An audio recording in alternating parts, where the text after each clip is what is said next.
Welcome back to Tarot by the Bay. I'm David. Okay, so this is going to be a reading on the closing arguments for the New York criminal trial for election interference in 2016 against Donald Trump. The witnesses are no longer being called to testify, so closing arguments are to start on Tuesday, with the prosecutors going first, then the defense, and then the prosecution gets a rebuttal to the defense closing arguments. That'll be followed by jury instructions, and then the jurors will get the case. So let's look and see, how will the jury be impacted by closing arguments? Okay, entertainment purposes only. Let's look at the prosecution. How will the jury react to the prosecution's closing arguments? Ace of Wands. The prosecution is going to drive their point home. Tell them what you're going to tell them. Told them what you told them.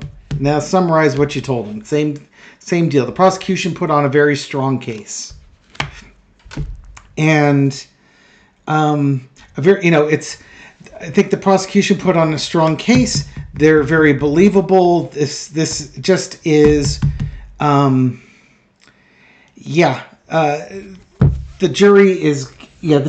prosecution put on a strong case. They're going to show the actions that Trump took in order to become the emperor. They're going to basically show how the emperor has no clothes on, and that their case was fair and just and followed the law. Underneath it all is the Six of Swords. I think when the prosecution's case is done, I think the jury's basically, they're waiting for jury instructions. They've been ready for this case. They had their 3-day weekend. They're coming back to the court. There's going to be, some tumultuousness as you go through closing arguments. It's literally the last thing that they're going to do before jury instructions, and then they get the case and they get to deliberate it. In the past, you had the Five of Coins. They're going to, the prosecutions, they're going to make the case about how the money, they're going to talk about the money, but they're also going to talk about how one of the key things is how Trump didn't want to pay the actual people that, Karen McDougal and Stormy Daniels. He was trying to defer the payment to Stormy Daniels to after the election, such that it wouldn't matter. If he lost the election, it wouldn't matter. And if he won the election, he wouldn't need to pay her because he's already elected. I think that's going to resonate. I think it's also going to resonate with them how Michael Cohen paid for all this, and then Trump was going to stiff him. So there's going to be money stuff that's involved with this that has stuck with the jury. Because again, these are, Stormy Daniels may not be a Trump person, but everybody testified was somebody in Trump's orbit. And he was willing to walk away from any one of them because of it. I think the prosecutors made a strong case. They laid out the facts. It's, again, believable, mature, believable. They take out all the salaciousness from the Stormy Daniels testimony. It's still strong case, mature case, made their points well. The cats are playing. Overarching energy is the Queen of Wands. I think Stormy Daniels was believable in the actions that she took, and she owned all her stuff. She is not a victim in this. Again, Stormy Daniels' whole thing was to add spice to this case here, and she came across as a strong woman and a believable witness. So you've got that working for him too. And again, this whole case doesn't happen if he's not trying to pay Stormy Daniels on the down low. The lesson to be learned is the death card. Donald Trump was willing to do anything to catch and kill this story. He was willing to he knew that if he didn't stop this woman, his campaign was dead in the water.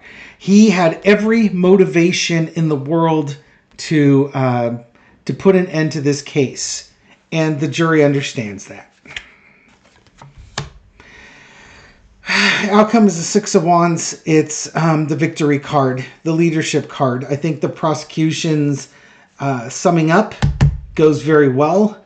Their closing arguments go well. They connect the dots, and they're basically found to be believable.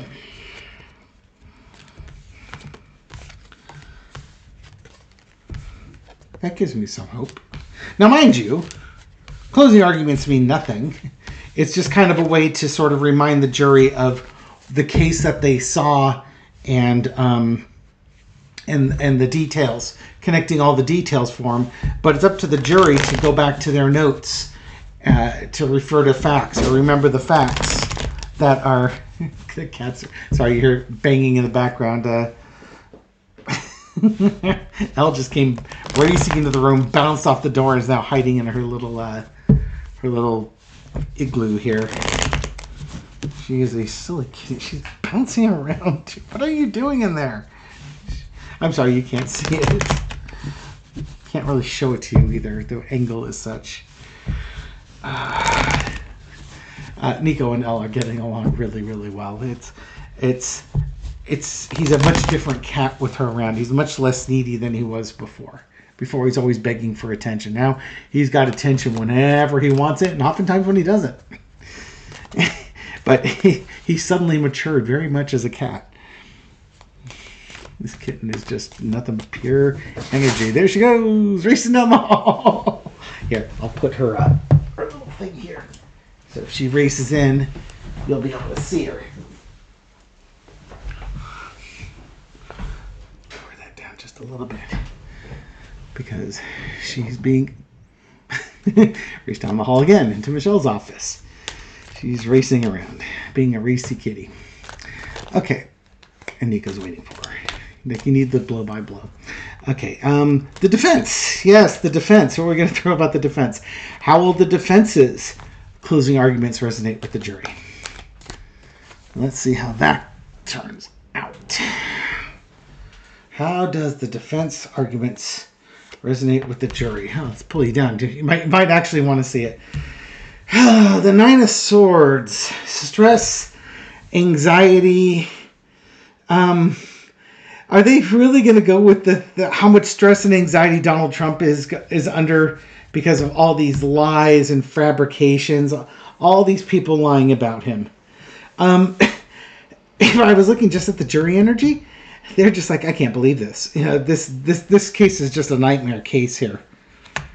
And yeah, okay. The defense is basically going to say, there's no case here. You got to make up your mind. You're going to support Trump, and you should come to your decision quickly because the prosecution didn't make their case. Now, that's a very typical defense strategy. They always say that.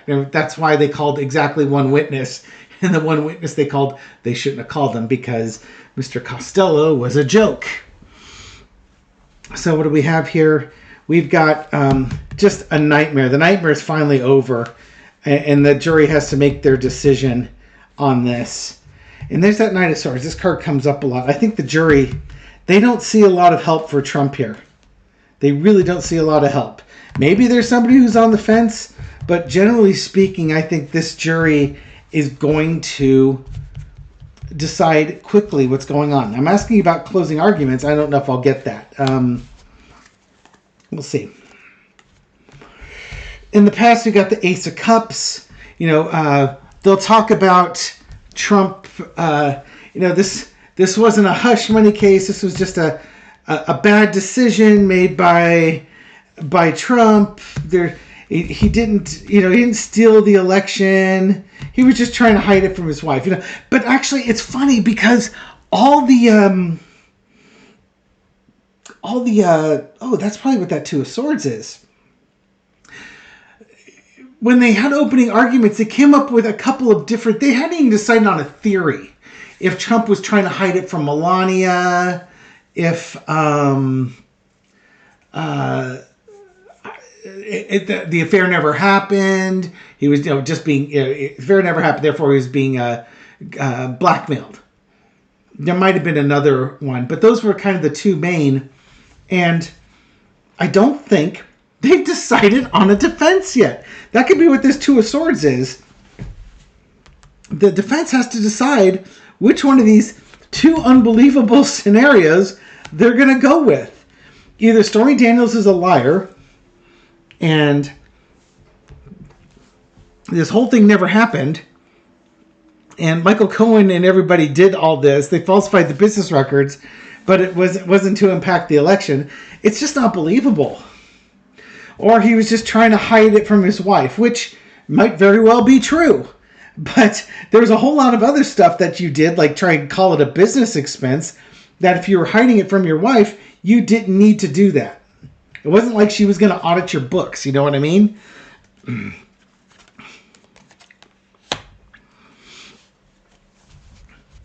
The current energy is the Seven of Wands.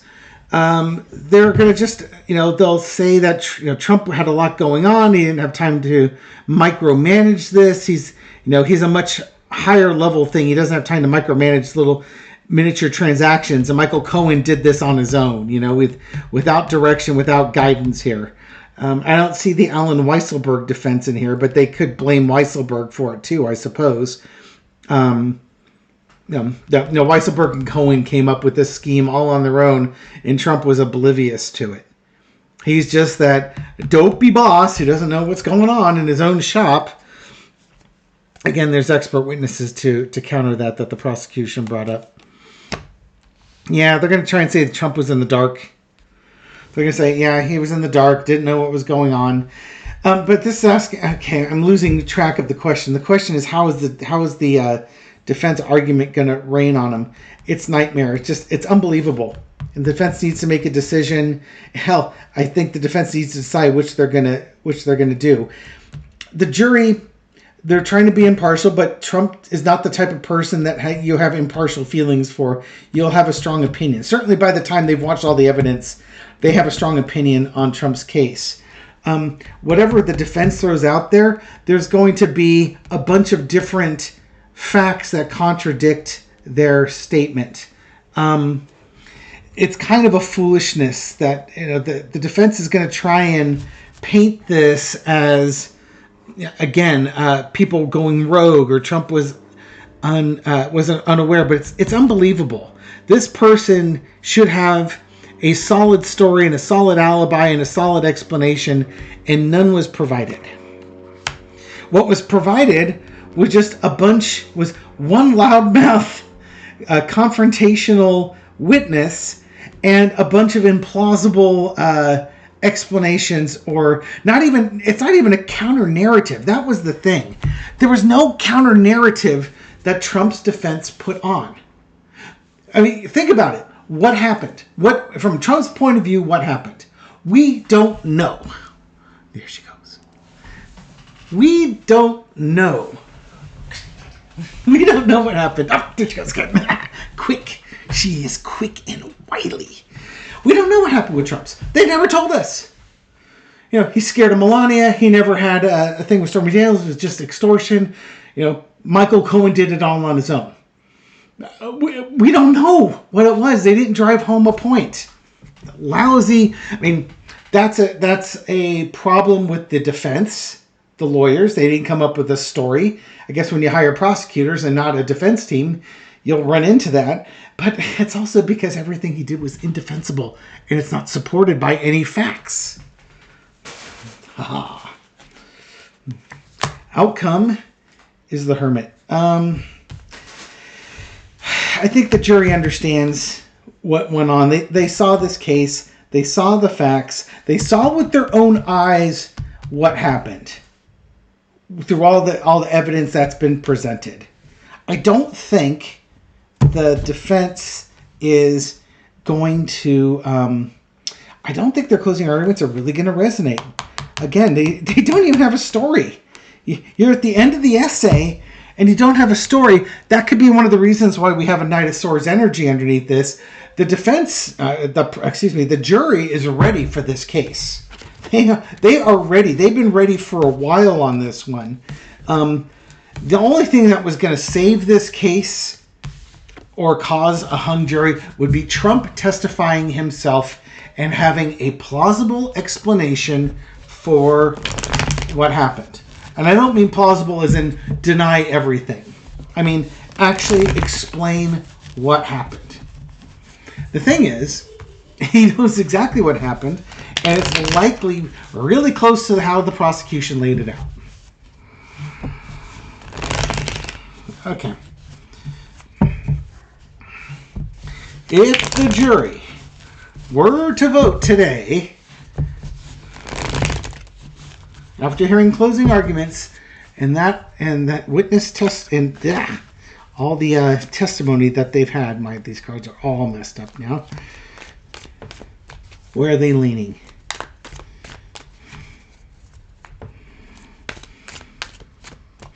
There is no chance of an acquittal. None. There is no chance. Defense put up two witnesses. One just basically said, I tabulated all these phone calls, and he didn't even get that right because he included phone calls where nobody picked up. And then it was Costello who was trying to be Cohen's lawyer, and if anything, he kind of showed that Cohen was avoiding him because Cohen knew that he was working with Giuliani, which means he was working for Trump and not in Cohen's best interest. And that's it. No alternative story. If the jury gets the case now, after all the arguments and jury instructions, how are they leaning? Guilty, not guilty? What are we looking at here? The Fool card, beginning that journey. I was going to do a four-carder, but let's go ahead and... let's just do a four-carder. I think we can do a four-carder at this time. Burden. The burden of proof. Agreements. The Emperor. And the Ten of Cups. Starting a journey. Hopes, wishes, dreams fulfilled. No, happy family. No, it's the... They're, how are they going to... There's a new journey starting here. This could just be low energy. It's a foolish thing to do. There are agreements here.